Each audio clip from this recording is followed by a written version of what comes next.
Breaking news ऐनासी नवां share कयूं पिया। सिंध में बरसात सबब 20 अगस्त खां अॼु ताईं थियल नुक़सान ऐं रेस्क्यू जा तफ़सील ॿुधाया विया आहिनि।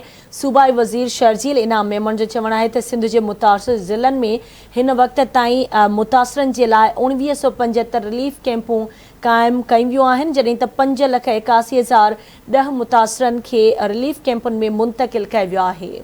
मुतासिरनि खे रिलीफ कैंपनि में खाधो, पाणी, दवाऊं ऐं ॿियूं सहूलियतूं फ़राहम कयूं पियूं वञनि। बरसातुनि ऐं ॿोड़ सबबि सॼे सूबे में 91,82,270 माण्हू मुतासिर थिया।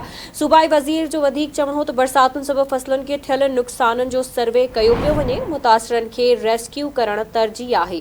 हिन वक़्त ताईं बरसातुनि सबबि 518 माण्हू फौत ऐं 1515 माण्हू ज़ख़्मी थिया।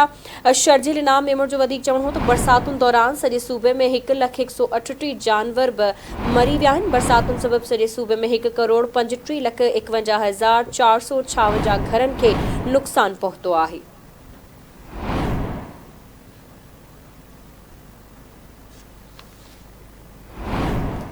एक भेरो ॿीहर अव्हांखे आगाह कयूं पिया। सूबाई वज़ीर शर्जील इनाम मेमण सिंध में बरसात सबब 20 अगस्त खां अॼु ताईं थियल नुक़साननि ऐं रेस्क्यू जा तफ़सील ॿुधाईंदे चयो आहे त सिंध जे मुतासिर ज़िलनि में हिन वक़्त ताईं मुतासिरनि लाइ 1,975 रिलीफ कैंपूं क़ाइमु कयूं वियूं आहिनि।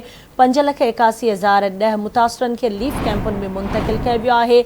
इतलात वारे वज़ीर जो चवणु आहे मुतासिरनि खे रिलीफ कैंपुनि में खाधो, पाणी, दवाऊं ऐं ॿियूं सहूलियतूं फ़राहम कयूं पियूं वञनि। बरसातुनि ऐं ॿोड़ सबबि सॼे सूबे में 91,82,270 माण्हू मुतासिर थिया आहिनि, जॾहिं त बरसातुनि सबबि फसलनि खे थियल नुक़साननि जो सर्वे कयो पियो वञे। मुतासिरनि खे रेस्क्यू करणु तरजीह आहे।